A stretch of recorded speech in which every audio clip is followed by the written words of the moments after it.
देख रहे हैं डॉन ऑफ इंडिया न्यूज।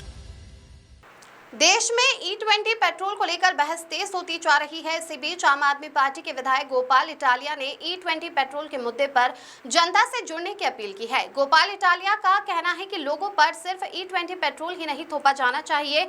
उनका कहना है कि सरकार को E20 के साथ सामान्य पेट्रोल का विकल्प भी उपलब्ध कराना चाहिए ताकि वाहन मालिक अपनी पसंद का ईंधन चुन सके। इस मांग को लेकर आम आदमी पार्टी ने एक ऑनलाइन सिटीजन याचिका अभियान शुरू किया है। पार्टी का दावा है कि इस अभियान में बड़ी संख्या में लोग हस्ताक्षर कर रहे हैं और इन हस्ताक्षरों को सरकार तक पहुंचाया जाएगा। अब देखना होगा कि सरकार इस मांग पर क्या रुख अपनाती है और क्या लोगों को सामान्य पेट्रोल का विकल्प मिलता है या नहीं। इस पूरे मामले पर आपकी क्या राय है, हमें कमेंट करके जरूर बताएं। नमस्कार मित्रों, આપણે આખી જિંદગી મહેનત કરીએ, પરસેવો પાડીએ, કરકસર કરીએ, બે પૈસા બચાવીએ અને એ પૈસાથી આપણે જીવનમાં એક વખત આપણું સપનું પૂરું કરવા 4 વ્હીલર લઈએ, મોટી કાર। એ વખતે આપણને વિકલ્પ મળે છે કે ડીઝલ વાળી કાર લેવી કે ઇલેક્ટ્રિક કાર લેવી કે પેટ્રોલ વાળી લેવી કે પછી પેટ્રોલ અને ઇલેક્ટ્રિક બંને મિક્સ આવતી હોય એવી લેવી।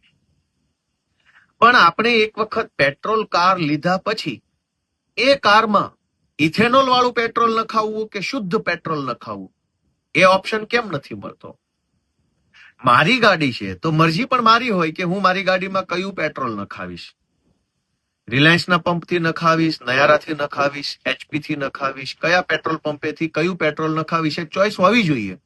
અને હમણાં સુધી હતી જ, હમણાં સુધી એવું હતું કે શેલના પેટ્રોલ પંપમાં પ્રીમિયમ પેટ્રોલ આવતું હતું, અમુક અમુક જગ્યાએ અનલીડેડ પેટ્રોલ પંપ આવતું હતું, એટલે કે શીશા વગરનું, શીશા વાળું પેટ્રોલ, શીશા વગરનું પેટ્રોલ, પ્રીમિયમ પેટ્રોલ, આ કેટેગરી આવતી હતી। એના અલગ અલગ ચાર્જ હતા। અનલીડેડ નખાવો તો એટલો ચાર્જ, પેલું પ્રીમિયમ નખાવો તો એટલો ચાર્જ।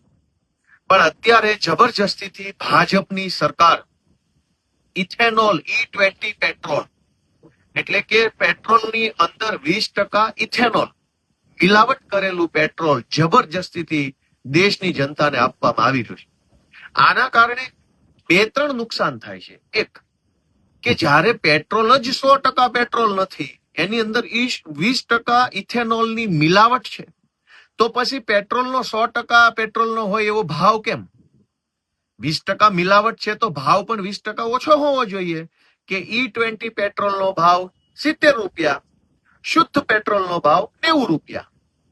આ તો મિલાવટ 20%, ભાવ 100%, તો જનતાને અહીંયા એક લૂંટનો સામનો કરવો પડે છે। બીજું કે આપણી ગાડીઓ જે બની છે એ ગાડી E20 કમ્પેટિબલ એટલે કે E20 પેટ્રોલને એ ગાડી ચલાવી શકે, એના એન્જિન, એના સ્પેર પાર્ટ્સ બધા જે આવતા હોય એ એના માટે નથી બનેલા। તો પછી આપણી ગાડીમાં જબરજસ્તીથી E20 પેટ્રોલ નખાવવાની ફરજ કેમ સરકાર પાડે છે? તો આખી જિંદગી મહેનત કરીને, મજૂરી કરીને, કરકસર કરીને, કેટલાય આખા ઘરમાં હોય એટલા લોકોએ પૈસા બચાવીને જીવનમાં એક વખત 4 વ્હીલર લીધી હોય, એ 4 વ્હીલરને ભાજપની સરકાર દાદાગીરી કરી, ગુંડાગીરી કરી, જબરજસ્તીથી E20 પેટ્રોલ, ઇથેનોલ મિશ્રિત પેટ્રોલ ભરાવડાવે અને આપણને ઓપ્શન ન આપે, એની સામે દેશમાં એકમાત્ર વ્યક્તિ અરવિંદ કેજરીવાલ લડાઈ લડી રહ્યા છે। અરવિંદ કેજરીવાલ અત્યારે E20 ની દાદાગીરી સામે લડે છે અને એમની માંગણી છે કે પેટ્રોલ પંપ ઉપર 2 પાઇપ હોવી જોઈએ। જે વ્યક્તિએ E20 પેટ્રોલ પુરાવવું હોય તો E20 ભરાવે, જેને શુદ્ધ 100% પેટ્રોલ ભરાવવું હોય એ 100% પેટ્રોલ ભરાવે। આ ઓપ્શન દેશની જનતાને મળવો જોઈએ। આપણે કોઈ હોટલમાં જઈએ તો હોટલ માલિક દાદાગીરી નહીં કરી શકે કે ફરજિયાત રીંગણાનું શાક જ ખાવું પડશે। મારે જે ખાવું હોય તે ખાઈશ અને મારે જે ખાવું છે એનું જેટલું પેમેન્ટ હશે એટલું પેમેન્ટ આપીશ। જેને પેટ્રોલ ભરાવવું છે એ 100% પેટ્રોલ ભરાવશે, એનું પેમેન્ટ આપશે। E20 વાળો E20 ભરાવશે, એનું પેમેન્ટ આપશે। સરકાર કેમ જબરજસ્તી કરે છે? તો આ બાબતે અરવિંદ કેજરીવાલે એક ઓનલાઈન પિટિશનની શરૂઆત કરી છે અને એની અંદર stop-E20petrol.com નામની એક વેબસાઇટ બનાવી છે। એની અંદર તમે જઈ અને તમારો વિરોધ નોંધાવી શકો છો, પિટિશનને સાઇન કરી શકો છો। ખૂબ ખૂબ આભાર।